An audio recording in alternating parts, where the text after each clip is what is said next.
So welcome you all. इस video में हम उत्तराखंड की जो करंट की डेवलपमेंट है उसको देखेंगे, क्योंकि मेंस में करंट में बच्चे अभी लैक भी कर रहे हैं, प्लस ये आपके पूछने के चांस हैं भी। टॉपिक क्या है? टॉपिक है भू कानून। भू कानून, इसके दो कंटेक्स्ट हैं आपको समझाने के। एक तो मैं पूरा डिटेल में जो एक्ट आए हैं, जमींदारी के एक्ट हैं, यूपी के एक्ट थे, तब से लेके अब तक जितने अमेंडमेंट हुए हैं उसके थ्रू चलूं तो वो काफ़ी लेंदी हो जाएगा। प्लस उसमें आप हार्डली एक या दो पॉइंट अपने जो भी आंसर लिखोगे उसमें ऐड कर पाओगे।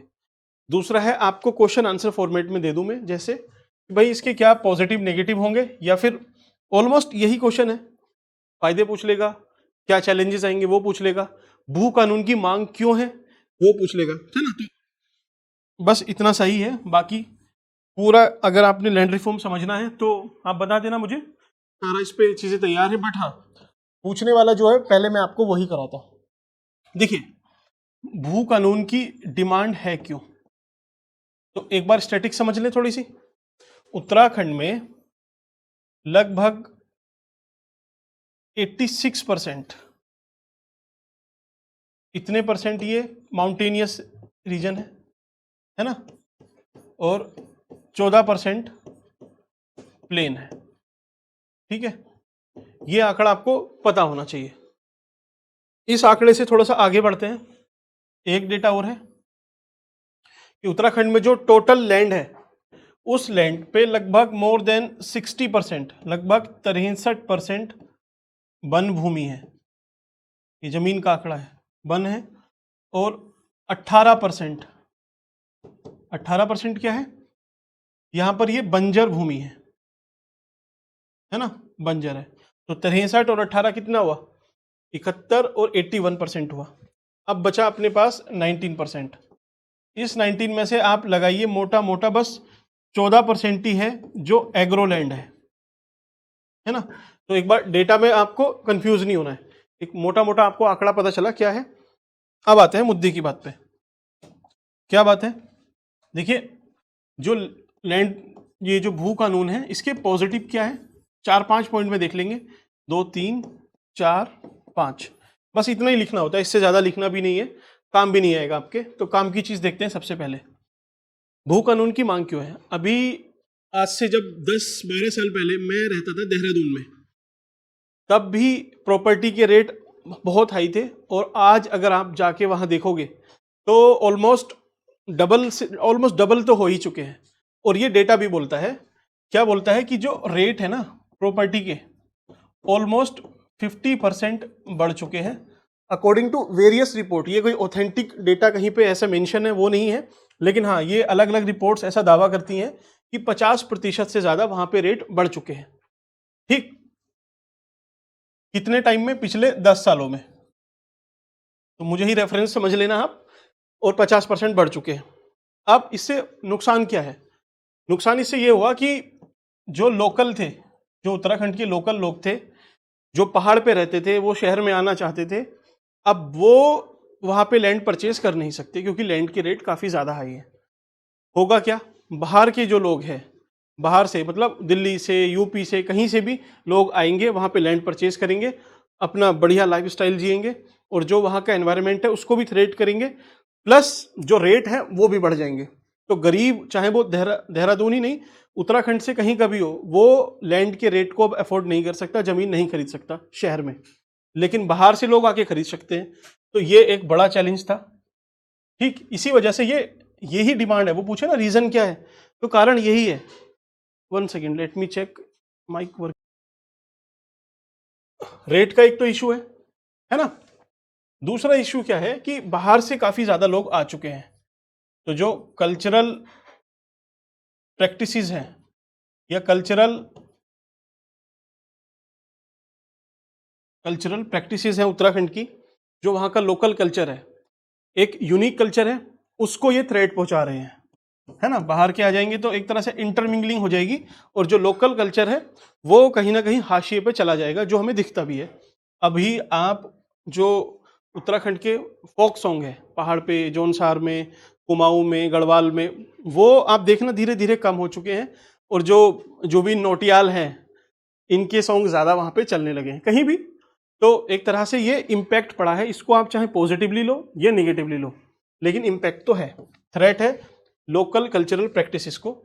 ठीक, अगला पॉइंट क्या है कि जो उत्तराखंड है एक इकोलॉजिकली फ्रेजाइल स्टेट है ना, काफ़ी सेंसिटिव एरिया है, एनवायरमेंटल वहाँ पे डोमिनेंस ज़्यादा है, रिसोर्सेज भी कम है उस हिसाब से।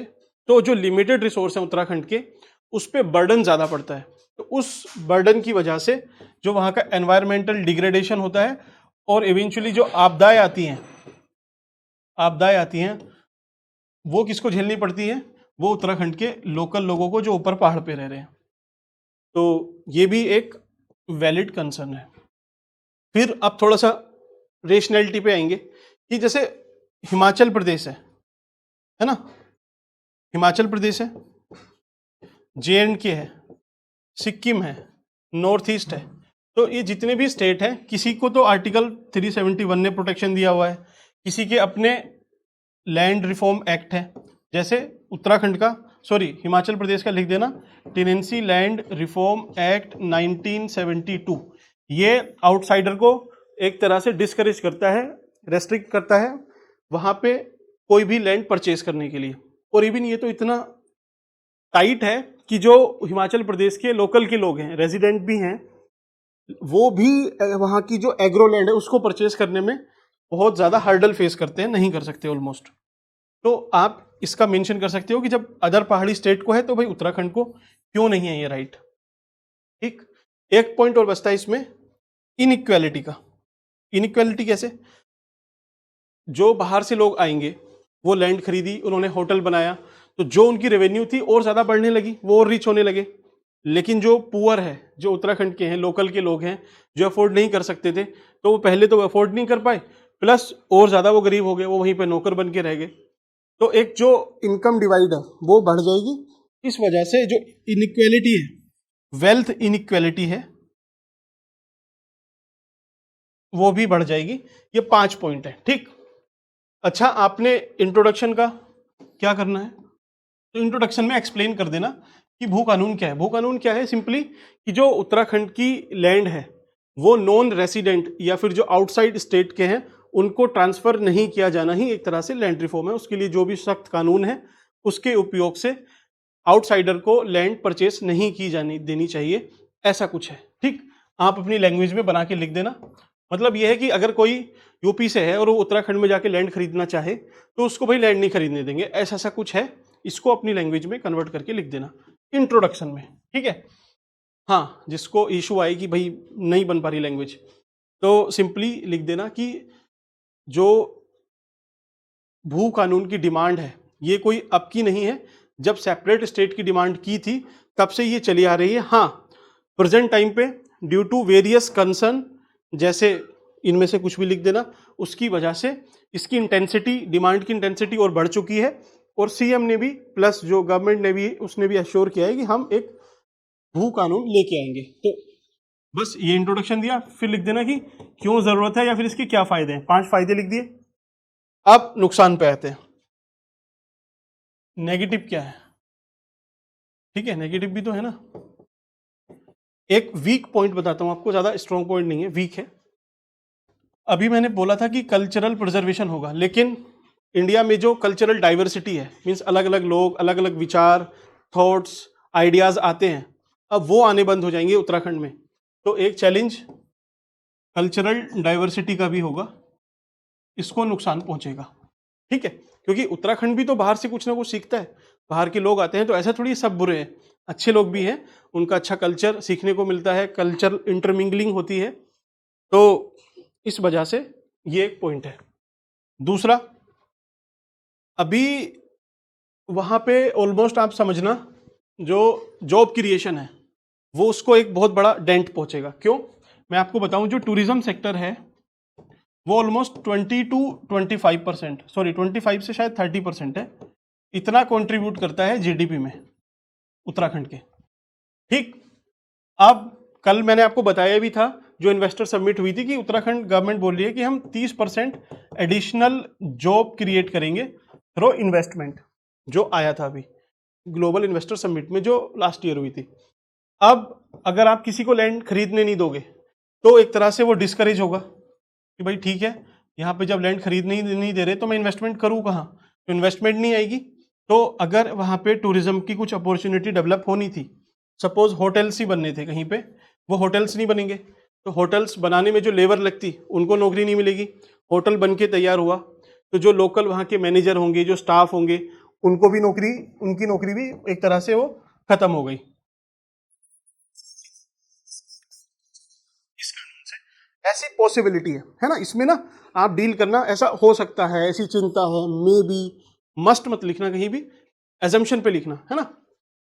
जॉब क्रिएशन, टूरिज्म हो गया।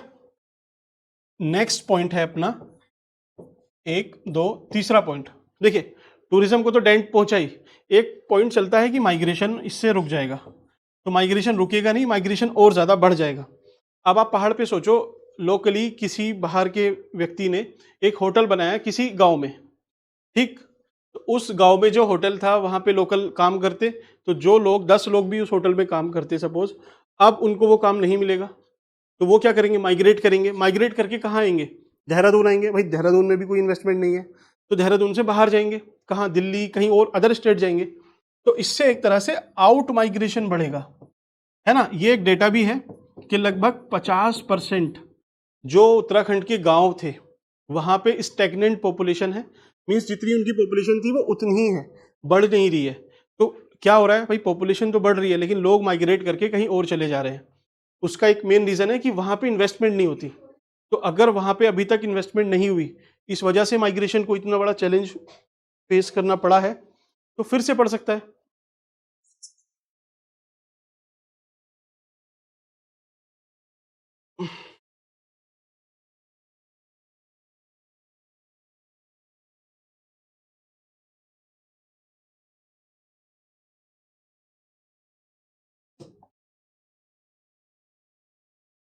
ठीक है, तो अभी डिवाइस रीस्टार्ट हुई, इस वजह से थोड़ा सा माइंड नहीं करना। हम कहाँ थे, डाइवर्सिटी पे, कल्चरल डाइवर्सिटी थ्रेट पहुंचेगा।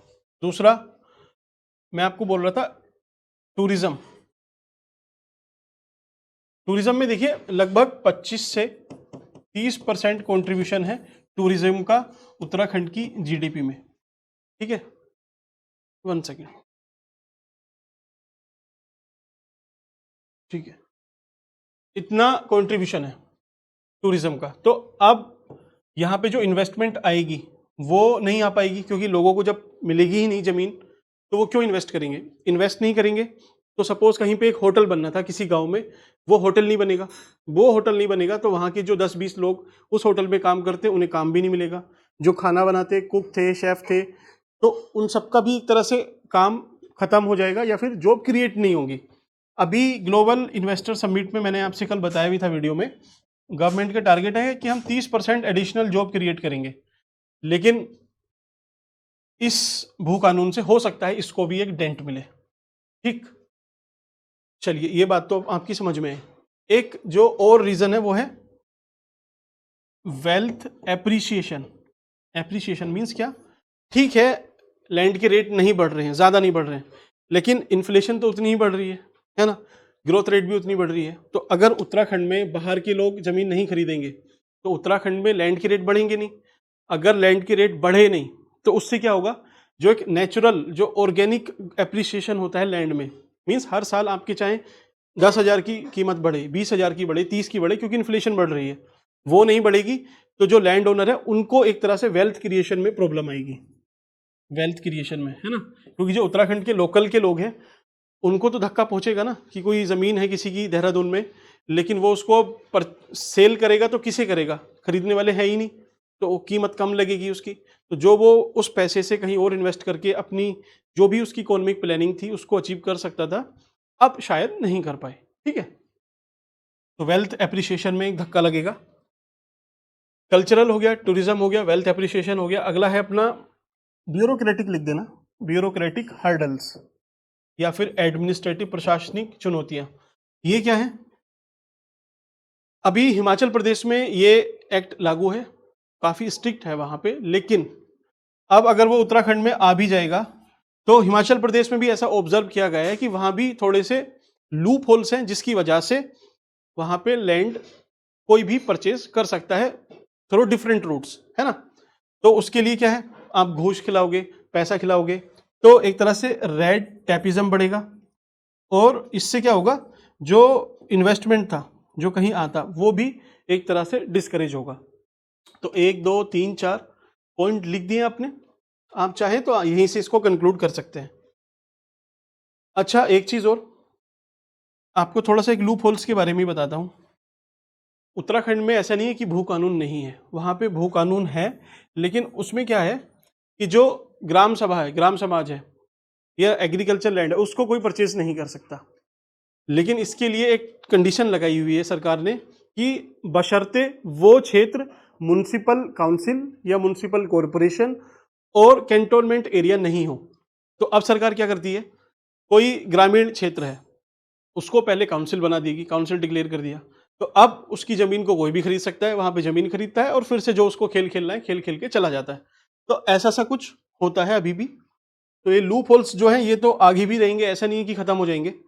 तो करना क्या चाहिए, कंक्लूजन में आप क्या लिख सकते हो कि जो इन्वेस्टमेंट है ना उत्तराखंड में, ये उत्तराखंड का मैप है, तो इस वाले रीजन में ज़्यादा आता है ना। ये यहाँ पे नैनीताल है, देहरादून है, कोटद्वार है, उधम सिंह नगर है ना, ये जो प्लेन वाला रीजन है यहाँ पे ज़्यादा आता है। तो क्यों ना हम ऐसे करें, ये मेरे अपने विचार हैं, आप भी अपने हिसाब से कुछ बोल सकते हो। क्यों ना ऐसा करें कि जो रिमोट एरिया है जहाँ पे कुछ नहीं है, अभी भी कुछ नहीं है, बैकवर्ड एरिया है, वहां पे हम अलाउ कर दें कि ठीक है आप इन एरिया में इन्वेस्टमेंट कर सकते हो।